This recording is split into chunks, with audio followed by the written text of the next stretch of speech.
Hey everyone, it's MGoTV1 and we're back with another video essay exploring the history of cinema. Today we're talking about action movies that redefined the genre in the 1970s. Before the 70s, action was different. Think James Bond, stylish and sleek.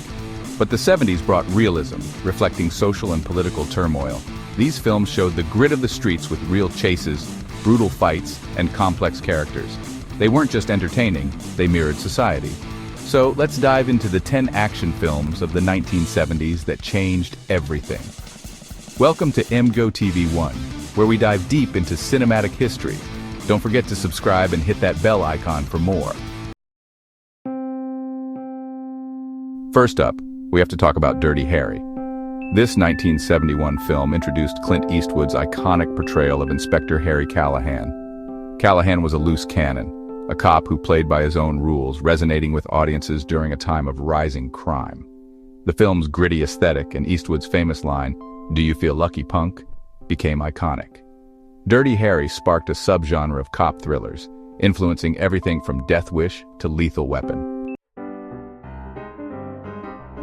Next up, we're diving into 1971's heart-pounding The French Connection. Directed by William Friedkin, it threw us into New York City's underbelly with Gene Hackman's unforgettable Jimmy Popeye Doyle. The car chase, filmed without permits, captured realism and danger unheard of at the time. Hackman's obsessive cop performance was electrifying. The French Connection set a new standard for realism in the genre. Now let's talk about Serpico, a film that exposed police corruption. Released in 1973, it told the true story of Frank Serpico, a cop who blew the whistle on corruption. Al Pacino's performance captured Serpico's idealism and the pressure he faced. Serpico's portrayal of 1970s New York City and its look at law enforcement made it a success. Moving on, we come to a film that ignited intense debate, 1974's Death Wish. Directed by Michael Winner, it starred Charles Bronson as Paul Kersey, a man who turns to vigilantism after his wife is murdered. Death Wish was controversial, praised for its gritty realism, and condemned as a dangerous endorsement of vigilantism. It tapped into real fears about rising crime rates, sparking conversations about law and order. The film became a box office hit, spawning 4 sequels and cementing its place in the action genre. Moving on, we come to a film that ignited intense debate, 1974's Death Wish. Now we're shifting gears to talk about a martial arts masterpiece, 1973's Enter the Dragon. Bruce Lee's final film appearance cemented his status as a global icon. The film's fight choreography was revolutionary, showcasing Lee's lightning-fast moves and raw physicality. Enter the Dragon transcended cultural barriers, bringing Hong Kong action cinema to a global audience. Now we're shifting gears to a martial arts masterpiece, 1973's Enter the Dragon. Bruce Lee's final film cemented his status as a global icon. The film's choreography was revolutionary, showcasing Lee's lightning-fast moves and raw physicality. Enter the Dragon transcended cultural barriers, bringing Hong Kong action cinema to a global audience. Let's talk about a film that combined high-octane action with a sizzling on-screen pairing, 1972's The Getaway.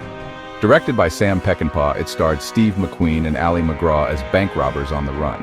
The film was a masterclass in suspense, with Peckinpah's signature slow-motion violence. The chemistry between McQueen and MacGraw was electric. The Getaway's blend of action, romance, and realism cemented its status as a classic. Now we're diving into a dystopian urban jungle with a cult classic, 1979's The Warriors. Directed by Walter Hill, it follows a gang framed for murder, fighting their way back to Coney Island.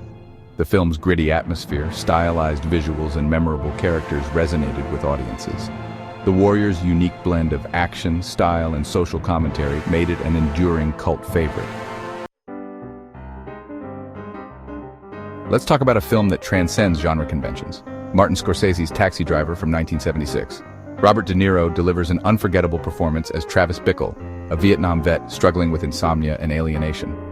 Taxi Driver's climax, a bloody shootout, is both shocking and inevitable.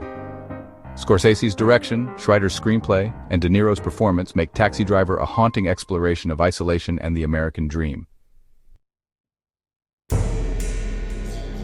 Shifting gears, we enter the world of dystopian sports with 1975's Rollerball. Directed by Norman Jewison, it presents a future where corporations rule and violence is a spectator sport. James Caan stars as Jonathan E., a rollerball player threatening corporate powers. Rollerball's mix of action, social commentary, and Caan's performance make it a cult classic. Finally, we come to a masterclass in suspense. John Carpenter's 1976 thriller, Assault on Precinct 13. This low-budget actioner pits cops and criminals against a relentless gang siege. Carpenter's ability to create tension with minimal resources delivers a taut thriller. Assault on Precinct 13 is a testament to Carpenter's filmmaking prowess. The 1970s gave us action films that were raw, gritty, and unfiltered. Movies that still influence filmmakers today. These films tackled tough issues, showing the consequences of violence and exploring good and evil. From the mean streets of San Francisco to dystopian arenas, these films left an indelible mark on cinema. They showed action as a tool for social commentary and character development. Which is your favorite? Drop a comment below. Don't forget to subscribe to AmGo TV1 for more dives into cinematic history. See you next time.